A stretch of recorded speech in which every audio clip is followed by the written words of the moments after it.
I would like to speak about what happened yesterday in Eretz Israel. The Bagatz, the federal court system in Israel, passed a law that every Israeli yeshiva bacher must go to the army, right? A mandatory draft. And as they were saying on the news, I think it's been 74 years that there's been Chol Kaseder, that they've had, the yeshiva students have had the ability to stay in yeshiva and not participate in the draft. Yesterday passed a law that they have to be in the draft. What does this mean? People ask me, maybe it's good that yeshiva bachrim should be in the army. Maybe it'll shape them up a little bit. Maybe it'll put some of them in place. And I'm not going to speak about that today. I spoke about it before I got into big trouble. I'm not going to give my opinion about that today. What I am going to say is one thing. Right? The Gemara says, who is an apikoros? Who is an apikoros, the Gemara says? Someone who says, my ahani le rabbanim. Someone who says, what do the rabbis do for us? They sit on warming benches. What productivity do they have to society? This is the big danger of the law to send yeshiva bachrim to the army. Because if the country doesn't recognize the incredible resource that they have, right, people sitting and learning, then Israel is in the gravest danger. Rav Yaakov Emden said that the Jewish people are se'achas ben shivim zevim. They're like a one small, timid sheep among 70 wolves. The Israeli army could be as powerful as they want to be, but they will never be able to overpower the entire Arab world. We're just outnumbered. The only way that the Jewish people could survive in Eretz Israel is with very great divine intervention.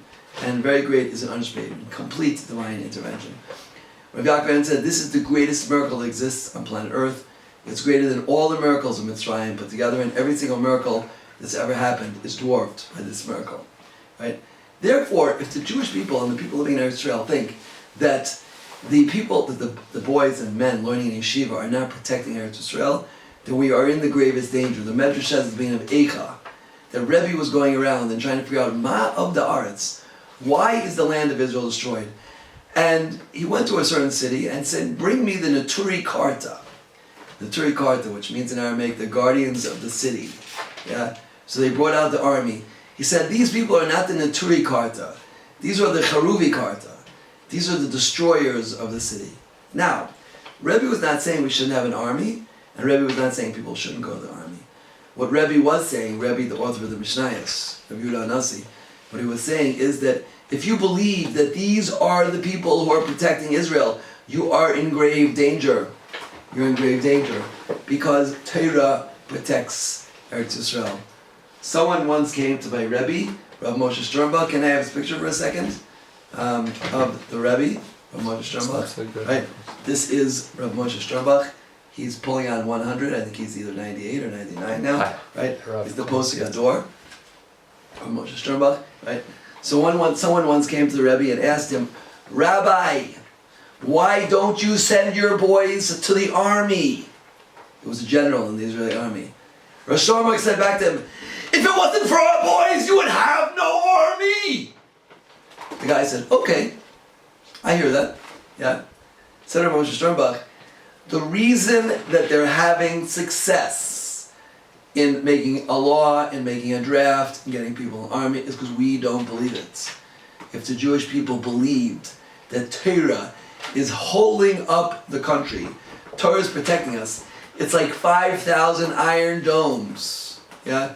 The Zohar says, Ein somchen al nes, you can't rely on nes. But if you're learning Torah, you can rely on a miracle. Torah is a complete protection of the Jewish people. Share with you a little story about a Rosh Yeshiva who, okay, I'm not going to say his name.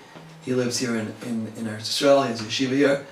And he was in a car with 3 other Rosh Yeshivas. And they were talking very, very, I don't want to say very, very passionately in Torah.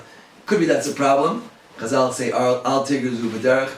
Yaakovina told, or maybe Yosef told, the brothers to be careful when they were going home, to be careful speaking about Torah. Anyway, they're speaking very passionately in Torah, and they drove off a cliff, yeah, to The car went off a cliff. It came smashing down. I don't know if it was 20, 30, 40 meters, splat onto the ground.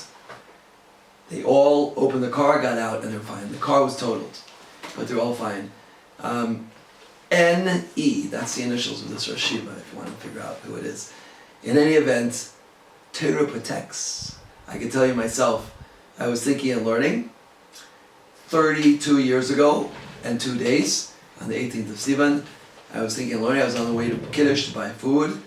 I was crossing the street, and out of nowhere, a car was in the wrong lane. It came, it made a quick left, hit me, threw me 3 meters in the air, and I landed on my head, and I was afterwards run over by a watermelon truck and pronounced dead. And Baruch Hashem, you see, I'm here alive today. Torah is matzel u'megan. It protects and it saves. And if we believe that, it will happen. If we don't believe that, then it won't happen. It's incumbent upon each and every one of us during these times when the Israeli left, which is the Erev Rav. The Vilna Gaon says, you can look in Perek Yud Aleph of Evan Shlema. The Vilna Gaon writes, in the end of days, the leaders of the Jewish people will be the Erev Rav, and they are the ones in the Bagatz. Every single member of the Bagatz, as far as I know, maybe there's one exception, is from the Erev Rav. Their intention is to destroy Klal Yisrael and destroy the Jewish people. And this law that they just passed is the biggest proof. Hashem should help us, and they've already cut off funding, hundreds of millions of shekels or dollars, whatever it's going to be. There's a contingency now in America of Gedolim trying to raise money. Whatever it might be, it's not the point. The point is, we have to know. We have to know the Torah's Matzel Megan. If we know, then it will be true. And if we don't, then it won't. Hashem should help us. Amen. Kain Torah.